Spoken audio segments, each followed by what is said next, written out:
लोग शिव को खोजते खोजते खो जाते हैं, जो उनमें खो जाते हैं उन्हें खोजने स्वयं शिव आते हैं। जय भोलेनाथ की सभी भक्तों को सादर प्रणाम।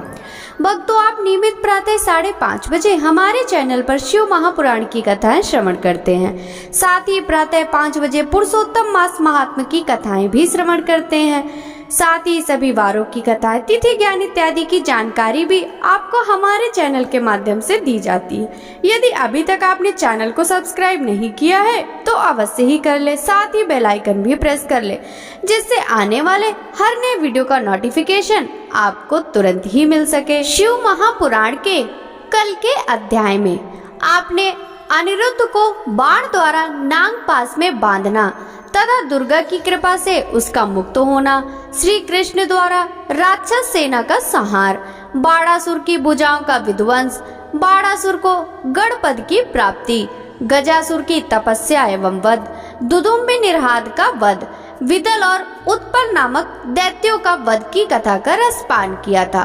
भक्तों, आज के इस अध्याय में शिव के 5 अवतार, शिव जी की अष्टमूर्तियों का वर्णन, अर्धनारीश्वर शिव, ऋषभ देव अवतार का वर्णन, शिव जी द्वारा योगेश्वर अवतारों का वर्णन, नंदीकेश्वर अवतार, नंदी को वर प्राप्ति और विवाह वर्णन, भैरव अवतार, भैरव जी का अभिवादन की कथा का रसपान करेंगे। तो चलिए भक्तों, वीडियो शुरू करते हैं। सौनक जी बोले, हे सूत जी, जो परमानंद हैं, जिनकी लीलाएं अनंत हैं और जो सर्वेश्वर अर्थात सबके ईश्वर हैं, जो देवी गौरा के प्रीतम तथा कार्तिकेय व विघ्न विनाशक गणेश जी के जन्मदाता हैं, उन आदिदेव भगवान शिव की हमें वंदना करनी चाहिए। हे सूत जी, आप मुझे भगवान शिव के उन 5 अवतारों के बारे में बताइए, जिनमें सज्जनों का कल्याण शिव जी द्वारा किया जाता है। सूत जी बोले, हे सौनक जी, यही बात पूर्व में सनत कुमार जी ने परम शिव भक्त नंदीश्वर से पूछी थी। तब नंदीश्वर ने भगवान शिव के चरणों का स्मरण करते हुए कहा, मुने, भगवान शिव तो सर्वव्यापक हैं और उनके असंख्य अवतार हैं। श्वेत लोहित नामक 19वें कल्प में, उस कल्प में परम ब्रह्म का ध्यान करते हुए ब्रह्मा जी की शिखा से श्वेत लोहित नामक कुमार उत्पन्न हुए। तब सद्दो जात को शिव अवतार जानकर ब्रह्मा जी प्रसन्नता पूर्वक उनका बार बार चिंतन करने लगे। ब्रह्मा जी के चिंतन से परम ब्रह्म स्वरूपी 4 यशस्वी ज्ञान स्वरूप कुमार उत्पन्न हुए। उनके नाम सुनंदन, नंदन, विश्वनंदन और उपनंदन थे। तब सद्दो जात भगवान शिव ने ब्रह्मा जी को परम ज्ञान प्रदान किया तथा इस सृष्टि को उत्पन्न करने की शक्ति उन्हें प्रदान की। तत्पश्चात रक्त नामक 20वां कल्प आया। इसमें ब्रह्मा जी का शरीर रक्त वर्ण का हो गया। इस प्रकार ध्यान करते हुए उनके मन में अचानक पुत्र प्राप्ति का विचार आया। उसी समय उन्हें एक पुत्र प्राप्त हुआ। उसने लाल रंग के कपड़े पहन रखे थे तथा उसके सभी आभूषण और उसकी आंखें भी लाल ही थी। तब उस पुत्र को भगवान शिव का दिया हुआ प्रसाद जानकर ब्रह्मा जी बहुत प्रसन्न हुए। उन्होंने भगवान शिव की स्तुति करनी आरंभ कर दी। उस लाल वस्त्रधारी के विरज, विवाह, विशाख और विश्वभान नाम के 4 पुत्र हुए। तत्पश्चात वामदेव भगवान शिव ने ब्रह्मा जी को सृष्टि की रचना करने की आज्ञा प्रदान की। इसके बाद 21वां कल्प आया, जिसमें ब्रह्मा जी ने पीले वस्त्र धारण किए। पुत्र कामना का ध्यान करते हुए ब्रह्मा जी को एक महान तेजस्वी दीर्घ भुजाओं वाला पुत्र प्राप्त हुआ। उस पुत्र को ब्रह्मा जी ने अपनी बुद्धि से तत्पुरुष शिव समझा। तब उन्होंने गायत्री का जाप आरंभ किया। देवी गायत्री एवं शिव कृपा से उस पीत वस्त्रधारी दिव्य कुमार के अनेकों पुत्र हुए। इसके पश्चात शिव नामक कल्प हुआ। इससे ब्रह्मा जी को हजारों वर्षों बाद एक दिव्य कुमार की प्राप्ति हुई। वह बालक काले रंग का था। उसने काले कपड़े, काली पगड़ी और सभी वस्तुएं काले रंग की ही धारण कर रखी थी। तब इस अघोर तथा घोर पराक्रमी कृष्ण एवं अद्भुत देवेश को देखकर ब्रह्मा जी ने प्रणाम किया। फिर ब्रह्मा जी ने उनकी स्तुति करने लगे। उस कृष्णवर्णी कुमार के कृष्ण, कृष्णसिंह, कृष्णाश और कृष्ण कंठधारी नामक 4 पुत्र उत्पन्न हुए। ये सभी तेजस्वी और शिव स्वरूप ही थे। इन्होंने ही ब्रह्मा जी द्वारा रची जा रही सृष्टि का विस्तार करने के लिए घोर नामक योग का प्रचार किया। तत्पश्चात परम अद्भुत विश्व रूप नामक कल्प हुआ, जिसमें ब्रह्मा जी पुत्र की कामना से ध्यान मग्न थे। तभी उनके चिंतन से सिंहनाद करने वाली विश्व रूपा सरस्वती प्रकट हुई। साथ ही परमेश्वर के 5वें अवतार भगवान ईशान भी प्रकट हुए, जिनका रंग स्फटिक के समान उज्जवल था और उन्होंने अनेक प्रकार के सुंदर रत्न आभूषण धारण किए हुए थे। तब उन ईशान के जटी, मुंडी, शिखंडी और अर्धमुंड नामक 4 पुत्र हुए। इन बालकों ने भी योग का मार्ग अपना लिया। इस प्रकार मैंने जगत की हित कामना से भगवान शिव के सद्योजात नामक अवतार एवं शिव जी के ईशान, पुरुष, घोर, वामदेव और ब्रह्म नामक 5 मूर्तियों के बारे में बताया। जो मनुष्य श्रद्धा भाव से भगवान शिव के इस अवतार को सुनता या पढ़ता है, वह इस संसार से सुख भोग कर परम गति को प्राप्त होता है। नंदीश्वर बोले, हे महामुने, अभी मैंने आपको भगवान शिव के श्रेष्ठ अवतारों के बारे में बताया, जो सुखदाता और परम कल्याणकारी हैं। अब मैं आपको देवाधिदेव महादेव जी की 8 मूर्तियों के विषय में बताता हूँ। मुने, इस विश्व में भगवान की प्रसिद्ध 8 मूर्तियाँ निम्न हैं: सर्व, भव, रुद्र, उग्र, भीम, पशुपति, ईशान और महादेव। ये 8 मूर्तियाँ सूत्र में मणियों की तरह पिरोई गई हैं। भगवान शिव की ये 8 मूर्तियाँ पृथ्वी, जल, अग्नि, वायु, आकाश, क्षेत्र, सूर्य और चंद्रमा में अधिष्ठित है। शास्त्रों के अनुसार भगवान शिव का विशंबर रूप इस चराचर जगत को धारण करने वाला है। उन्हीं का भव रूप सलीलात्मक एवं समस्त जगत को जीवन प्रदान करने वाला है और संसार का पालन करता है एवं उसे चलाता है।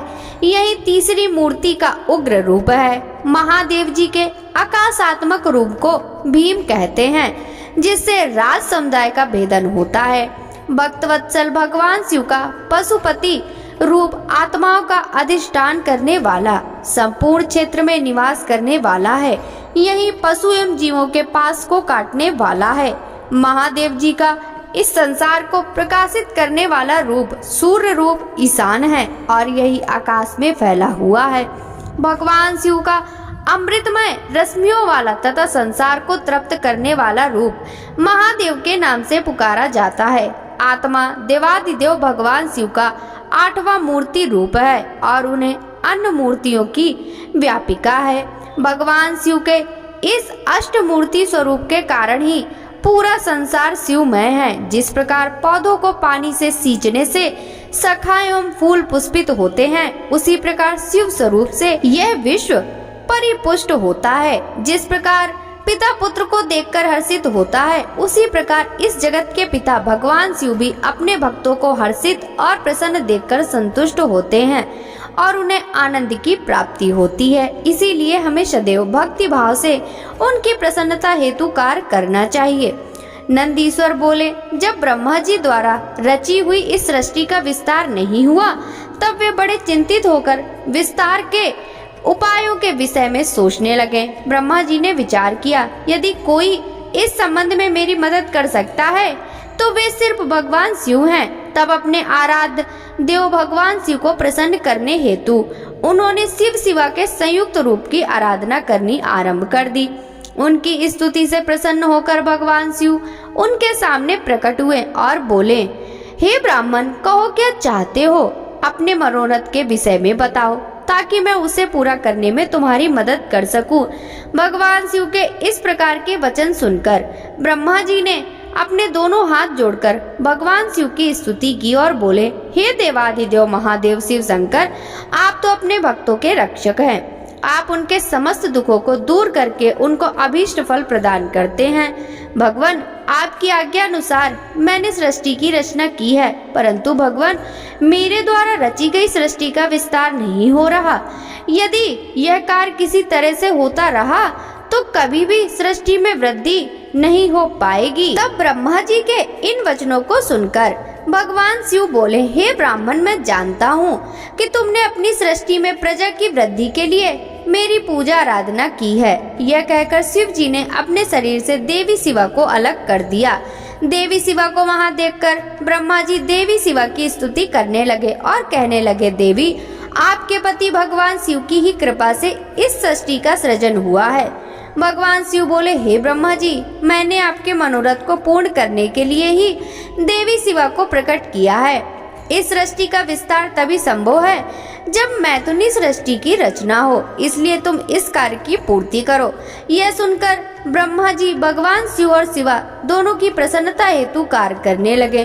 ब्रह्मा जी बोले, हे देवी, सृष्टि के आरंभ में मैं आपके पति देवाधिदेव भगवान शिव ने ही मेरी रचना की थी और मुझे सृष्टि की रचना करने का आदेश दिया था, जिसके फलस्वरूप मैंने अनेक पुरुषों की रचना की, परंतु इतना करने पर भी उनकी वृद्धि संभव नहीं हो सकी। इसलिए माते, मैं अपनी प्रजा की वृद्धि हेतु आपकी शरण में आया हूँ। प्रजा वृद्धि तभी संभव है जब सृष्टि का निर्माण कार्य अर्थात वृद्धि स्त्री पुरुष के समागम से हो, परंतु अभी तक मैं नारी को प्रकट नहीं कर पाया हूँ। हे शिवे, आप मुझे नारी की सृष्टि करने की शक्ति प्रदान करें। हे सर्वेश्वरी, हे जगत जननी, मेरे कार्य की सिद्धि हेतु आप मेरे पुत्र दक्ष की पुत्री के रूप में जन्म लीजिए। ब्रह्मा जी की प्रार्थना को मानते हुए देवी जगदम्बा ने दक्ष की पुत्री होना स्वीकार कर लिया। यह कहकर देवी शिवा ने भगवान शिव के शरीर में प्रवेश कर लिया। तत्पश्चात शिव शिवा वहां से अंतर ध्यान हो गए। तभी से शिव शिवा का अर्धनारीश्वर रूप विख्यात हुआ और संसार में स्त्री जाति की रचना संभव हुई। यह अर्धनारीश्वर स्वरूप वर्णन अत्यंत आनंददायक एवं मंगलकारी है।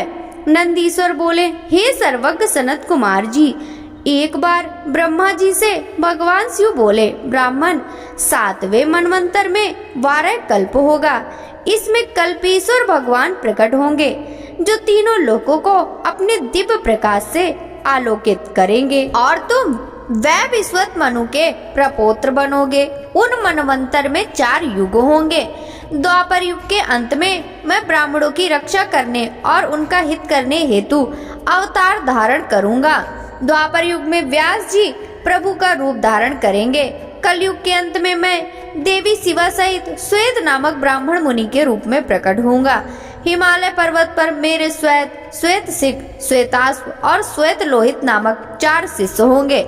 ये मेरे शिष्य अविनाशी तत्व को जानकर जन्म मृत्यु के बंधनों से दूर हो जाएंगे। हिमालय के उच्च शिखर पर जब मैं अवतार लूंगा, उस समय ब्रह्मा जी मेरे शिष्य बनकर मुझे अव्यय तत्व की शिक्षा लेंगे और मेरे परम भक्त बनकर मेरी आराधना करेंगे। द्वापर में मैं प्रजापति सत्य तो कलयुग में सुतारी नाम से मुझे प्रसिद्धि मिलेगी। उस युग में दुदुम्बी, सतरूप, त्रसीक और केतु आदि वेदों के ज्ञाता मेरे प्रिय शिष्य होंगे। ये मेरे शिष्य ध्यान और योग के माध्यम से शिवलोक को प्राप्त करेंगे। द्वापर के 3रे चरण में व्यास जी भार्गव के रूप में अवतरित होंगे और शिवलोक के पास दमन नाम से प्रसिद्ध होंगे। मेरे विशोक आदि नामक 4 पुत्र व्यास जी के शिष्य होंगे, जिन्हें मैं दृढ़ निमित्ति का उपदेश दूंगा। तत्पश्चात 4थे द्वापर में अंगिराज व्यास होंगे और मैं सुहोत्र नाम से प्रकट होऊंगा। मेरे 4 पुत्र होंगे, वे चारों महात्मा बन जाएंगे। मेरे ये चारों पुत्र सुमुख, दुर्मुख, दुर्दुभ और दुरतिक्रम से विख्यात होंगे। 5वें द्वापर में व्यास जी सविता नाम से प्रसिद्ध होंगे और मैं कंक नामक योगी व महान तपस्वी होऊंगा। तब मैं व्यास जी की सहायता करूंगा और उन्हें अर्थ मुक्ति के मार्ग का आश्रय दूंगा। 9वां द्वापर आने पर व्यास जी शाश्वत होंगे। तब मैं स्वयं ऋषभ नामक अवतार धारण करूंगा। पराशर, गर्ग, भार्गव तथा गिरीश मेरे शिष्य होंगे। ये चारों श्रेष्ठ योगी होंगे और सदा योग के मार्ग का अनुसरण करेंगे। अपने ऋषभ अवतार में मैं भद्रायु नाम के एक राजकुमार को जीवन दान दूंगा, जो कि विष द्वारा मर जाएगा। वह राजकुमार भद्रायु 16 वर्ष का होगा। उस समय मेरे अंश ऋषभ ऋषि उसके घर जाएंगे। जब वह राजकुमार श्रद्धा और भक्ति भावना से उनका पूजन करेगा, तब वे मुनि उसे राजधर्म का उपदेश देंगे। उसकी पूजा अर्चना से प्रसन्न होकर वे मुनि भद्रायु को दिव्य कवच, संग तथा शत्रुओं का विनाश करने वाला खड्ग प्रदान करेंगे। यही नहीं, वे उसके शरीर पर अद्भुत भस्म लगाकर उसे 12,000 हाथियों का बल भी प्रदान करेंगे। इस प्रकार भद्रायु को अनेक वरदानों और दिव्य वस्तु प्रदान करने के पश्चात वे वहां से चले जाएंगे। तब भद्रायु रिपुगणों को युद्ध में हराकर कीर्तिमालिनी नामक परम सुंदरी कन्या से विवाह करके धर्म पूर्वक राज्य करेगा। यही ऋषभ नामक नवा अवतार है। ऋषभ चरित्र परम पावन, महान तथा स्वर्ग, यश और आयु प्रदान करने वाला है। शिवजी बोले, ब्राह्मण, 10वें द्वापर में त्रिधामा नामक व्यास मुनि होंगे, जो हिमालय के उच्च शिखर पर भृगु नामक स्थान पर रहेंगे। उस अवतार में भी मेरे भृगु, बलवंदु, नरामित्र और केतुशृंग नामक 4 तपस्वी पुत्र होंगे। 11वां द्वापर आने पर त्रिव्रत नामक व्यास होंगे और मैं कलिंग में गंगा के द्वापर में तप नाम से प्रकट होऊंगा। और लंबोदर, लंबादा, केस लंब और प्रलंबक नामक मेरे 4 पुत्र होंगे। ये चारों दृढ़वर्ती होंगे। तत्पश्चात 12वां द्वापर आएगा। इसमें सत तेजा मुनि व्यास होंगे और मैं अत्रि नामक अवतार धारण करूंगा। उस समय सर्वज्ञ, समबुद्धि, सात और सर्व नाम के ये मेरे 4 पुत्र होंगे। ये महायोगी होंगे और निवृत्ति के मार्ग का अनुसरण करेंगे। 13वें द्वापर में व्यास धर्म स्वरूप नारायण होंगे और मैं गंधमादन पर्वत पर बालखिल्य आश्रम में जन्म लेकर महामुनि बलि के नाम से जाना जाऊंगा। तब सुधामा, कश्यप, वशिष्ठ और विरजा मेरे पुत्र होंगे। वहीं 14वें द्वापर में व्यास जी दक्ष बनकर और मैं गौतम के रूप में अवतरित होऊंगा। तब अत्रि, वसद, श्रवण और श्रवी कष्ट मेरे पुत्र के रूप में जन्म लेंगे। 15वां द्वापर आने पर मैं हिमालय के वेद शीर्ष नामक पर्वत पर सरस्वती नदी के उत्तरी तट पर वेदशिरा का रूप धारण करूंगा। वेदशिरा के अवतार में कुड़ी, कुड़ी बाहु, कुशरीर और कुनेत्रक नाम के 4 वीर पराक्रमी पुत्र उत्पन्न होंगे। उस समय व्यास जी त्रय्यारूढ़ी नामक अवतार में होंगे। 16वां द्वापर युग आने पर व्यास जी देव नाम धारण करेंगे और मैं गोकर्ण नामक वन में गोकर्ण बनकर जन्म लूंगा तथा कश्यप, उष्णा, च्यवन और बृहस्पति मेरे 4 पुत्र होंगे। 17वें द्वापर में व्यास देव कृतंजय होंगे।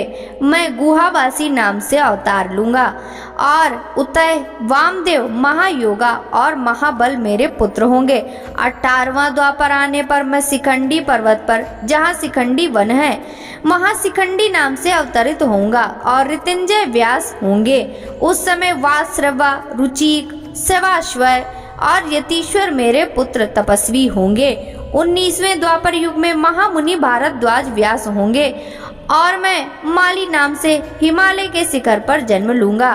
तब मेरी लंबी लंबी जटाएं होंगी। हिरण्यनामा, कौशल, लोकाक्षी और प्रधीमी, जो कि गंभीर स्वभावी हैं, मेरे पुत्र के रूप में जन्म लेंगे। 20वां द्वापर आने पर व्यास जी गौतम और मैं अट्टहास नाम से अवतार धारण करेंगे।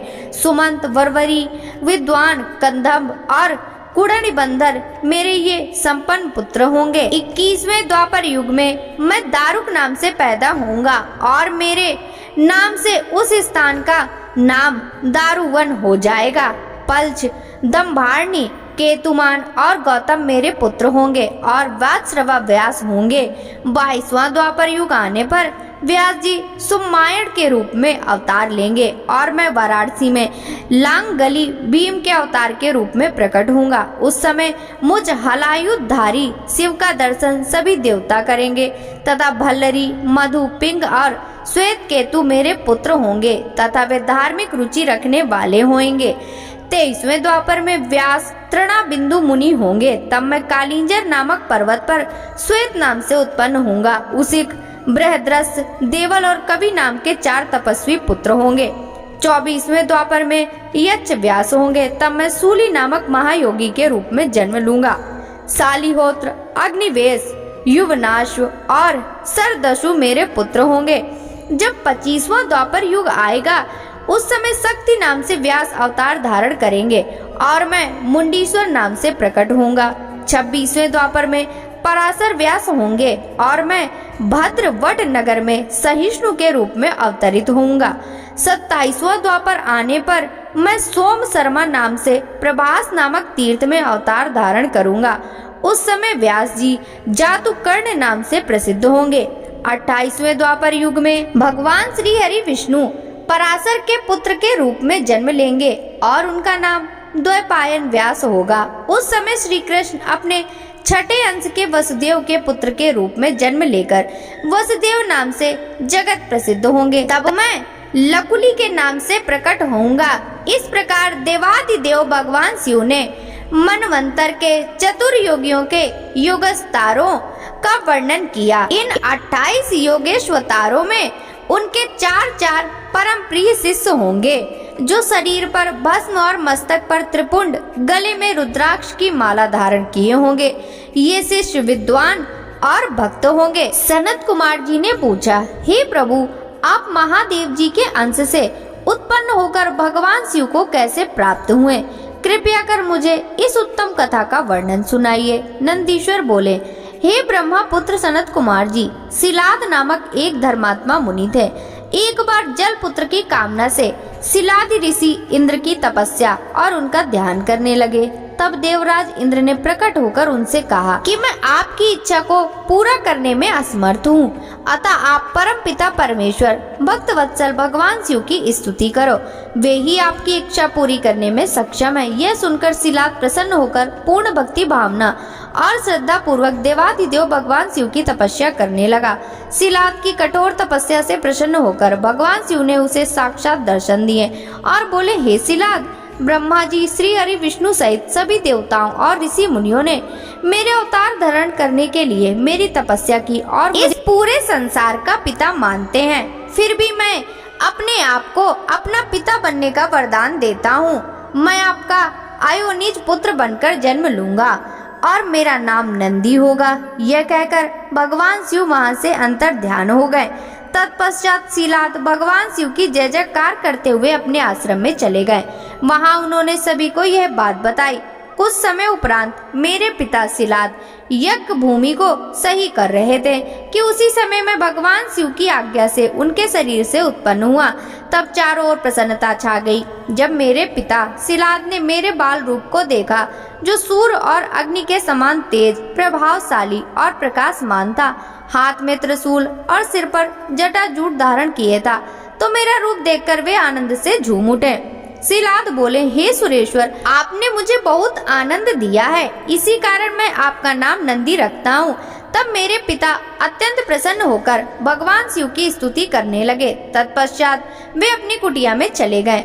उस कुटिया में जाकर मैंने अपने इस रूप का त्याग कर दिया और साधारण बालक की भांति रहने लगा। तब मेरे पिता सिलाद ने मेरे नामकरण आदि संस्कार पूरे किए। 5 वर्ष का होने पर मुझे संपूर्ण वेदों का अध्ययन कराया गया।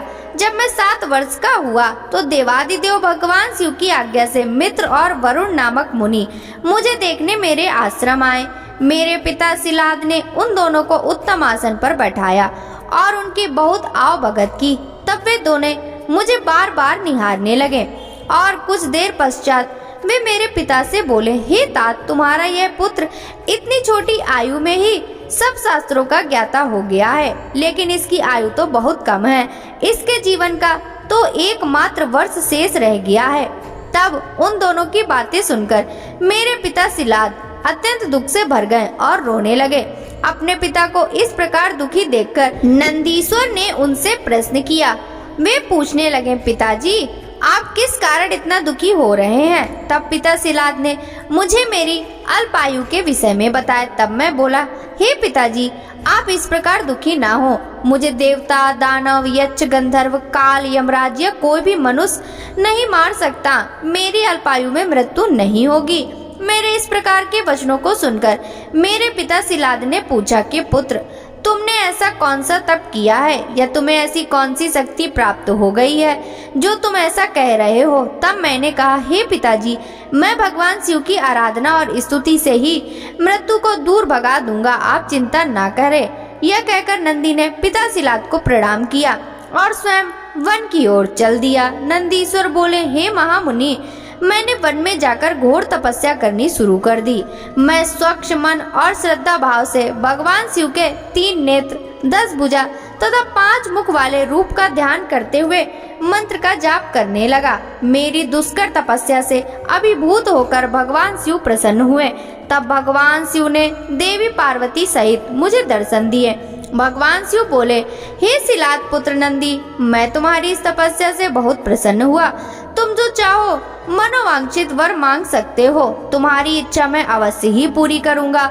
देवाधिदेव भगवान शिव के उत्तम वचन सुनकर मैं उनके चरणों में गिर पड़ा और पुनः उनकी स्तुति करने लगा।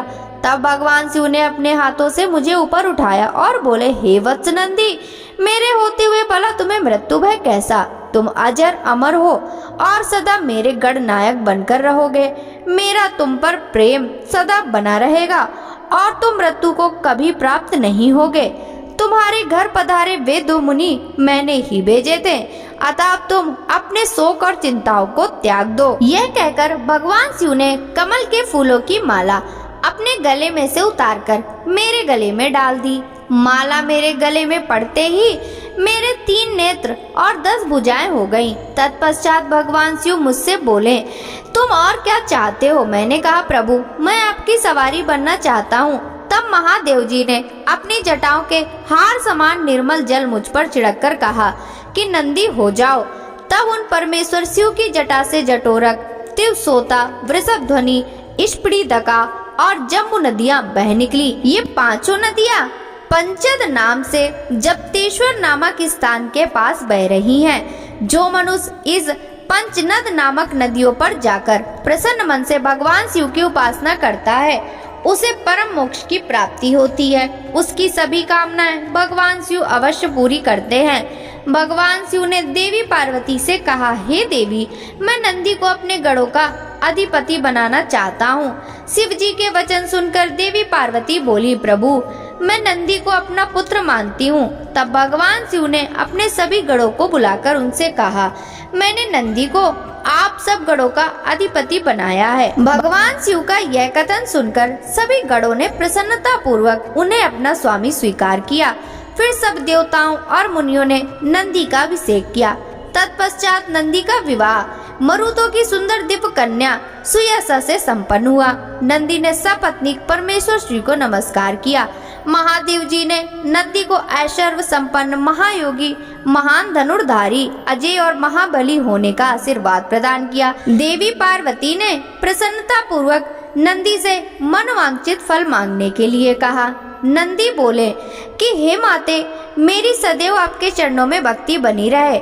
यह सुनकर देवी पार्वती ने उसकी इच्छा पूर्ण कर दी। तत्पश्चात सब देवता ने भी हर्षित मन से मुझे अनेक वर प्रदान किए।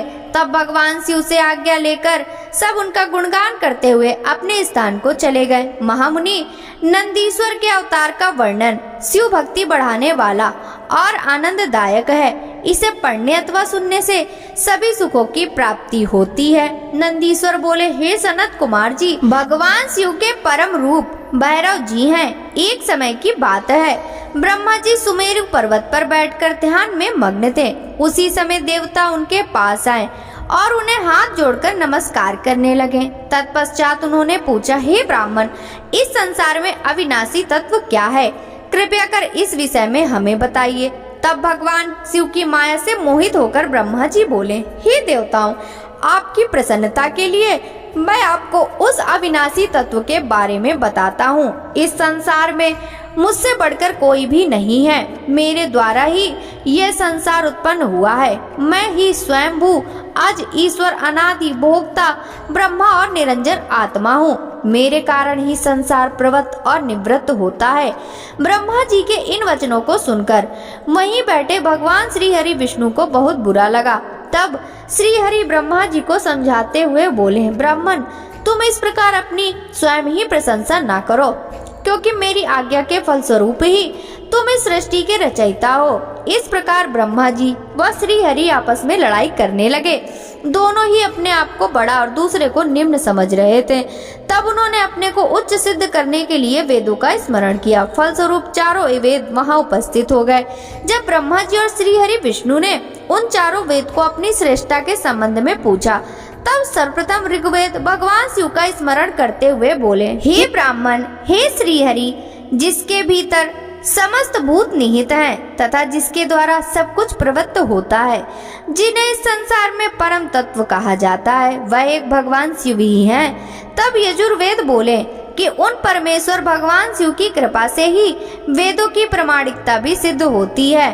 उन्हीं भगवान शिव शंकर को संपूर्ण यज्ञों तथा योगों में स्मरण किया जाता है। तत्पश्चात सामदेव बोले कि जो समस्त संसार के लोगों को भरमाता है और जिनकी खोज में सदा ऋषि मुनि लगे रहते हैं, जिनकी कांति से सारा विश्व प्रकाशमान होता है, वह त्र्यंबकम महादेव जी हैं। इस पर अथर्व बोल उठे, भक्ति से साक्षात्कार कराने वाले तथा समस्त दुखों का नाश करने वाले एकमात्र देव भगवान शिव ही हैं। वेदों द्वारा कहे गए इन वचनों को सुनकर ब्रह्मा और विष्णु बोले, हे वेदों, तुम्हारे वचनों से सिर्फ तुम्हारी अज्ञानता ही झलकती है। भगवान शिव तो सदा नंगे रहते हैं, अपने शरीर पर भस्म धारण करते हैं, उनके सिर पर जटाजूट व गले में रुद्राक्ष है, वे सर्पों को भी धारण करते हैं। भला शिव को परम तत्व कहाँ से कहा जा सकता है? उन्हें परम ब्रह्म किस प्रकार माना जा सकता है? ब्रह्मा जी और श्री हरि विष्णु के इन वचनों को सुनकर हर जगत मूर्त और अमूर्त रूप में विद्यमान रहने वाले ओंकार बोले कि भगवान शिव शक्तिधारी हैं, वही परमेश्वर हैं तथा सबका कल्याण करने वाले हैं। वे महान लीलाधारी हैं और इस संसार में सब कुछ उनकी आज्ञा से ही होता है। ओंकार की बातें सुनकर भी ब्रह्मा जी और विष्णु जी की बुद्धि में ये बातें नहीं आई और वे इस प्रकार आपस में लड़ते रहे। उनका विवाद खत्म होने का नाम ही नहीं ले रहा था। तभी उन दोनों के बीच में एक विशाल ज्योति प्रकट हो गई। इस विशाल ज्योति को ना तो आरंभ था और ना ही कोई अंत। उस अग्नि की ज्वाला से ब्रह्मा जी का पांचवा मुख जलने लगा। उसी समय कल्याणकारी भगवान शिव वहां प्रकट हो गए।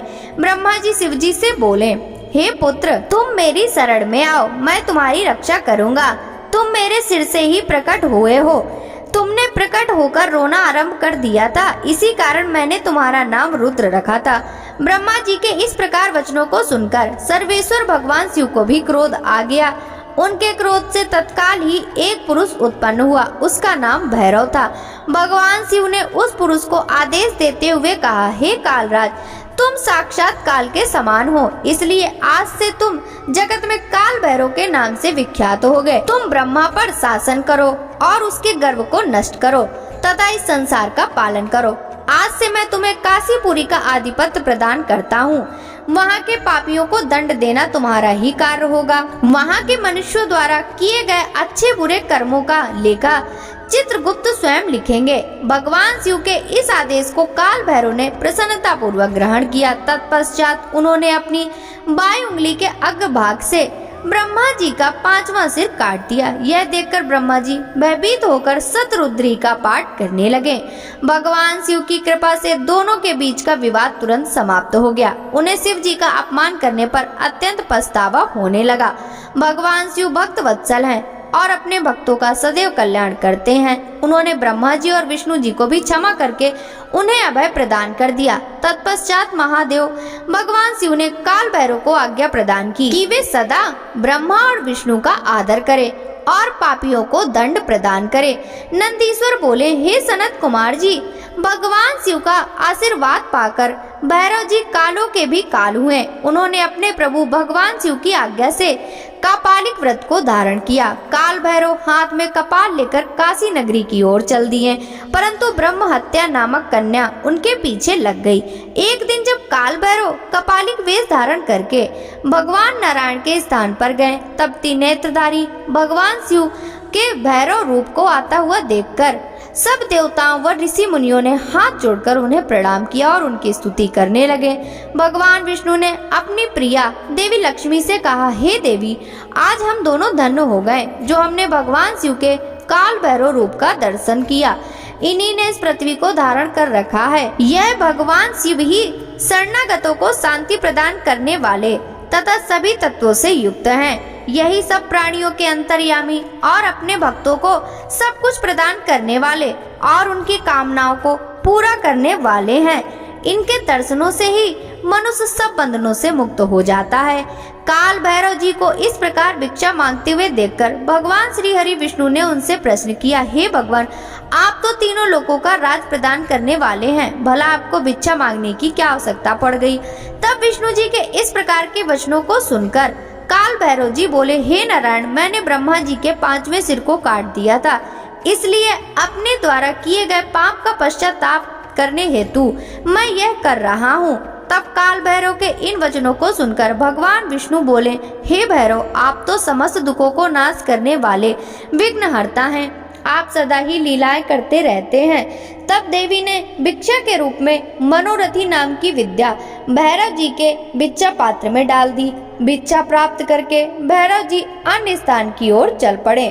तभी विष्णु जी ने भैरव जी के पीछे जाती हुई ब्रह्म हत्या को देखा और उससे कहा कि वह शिव जी का पीछा छोड़ दे, परंतु ब्रह्म हत्या ने कहा कि इस बहाने ही मैं शिव जी की सेवा करती हूँ। यह कहकर ब्रह्म हत्या फिर भी भैरव जी का पीछा करते हुए काशी नगरी के समीप आ गई। वहां पहुंचते ही ब्रह्म हत्या पाताल में समा गई और ब्रह्मा जी का सिर भैरव जी के हाथ से छूटकर पृथ्वी पर गिर पड़ा। जिस स्थान पर काल भैरव जी के हाथ से ब्रह्मा जी का 5वां सिर गिरा था, वह स्थान कपाल मोचन तीर्थ के रूप में प्रसिद्ध हो गया। जब तक भैरव जी पूरी पृथ्वी का भ्रमण करके काशी नहीं पहुँचे, उनके हाथ में ब्रह्मा जी का सिर चिपका रहा और काशी पहुँचते ही वह छूट गया। इसलिए काशी नगरी को पाप नाशनी माना जाता है और यह सत्पुरुषों द्वारा सदा सेवनीय है। जो मनुष्य शुद्ध हृदय से कपाल मोचन भैरव जी का स्मरण करता है, उसके जन्म जन्मांतरों के पाप नष्ट हो जाते हैं। कपाल मोचन तीर्थ में जाकर विधि पूर्वक पिंडदान और देव पितृ तर्पण करने से मनुष्य ब्रह्म हत्या के पाप से भी छुटकारा पा लेता है। प्रतिदिन भैरव जी का दर्शन करने से मनुष्य के समस्त पापों का नाश हो जाता है। काशी में रहने वाला जो पुरुष कृष्णाष्टमी के दिन या मंगलवार को भैरव जी के दर्शन करता है, उसके सभी पाप नष्ट हो जाते हैं।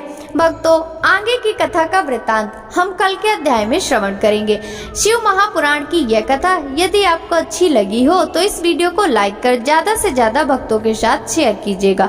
साथ ही वीडियो के कमेंट बॉक्स में हर हर महादेव जरूर लिखिएगा। आपसे मिलते हैं शिव महापुराण के अगले अध्याय की कथा के साथ। सभी भक्तों को हरे कृष्णा, राधे राधे, हर हर महादेव।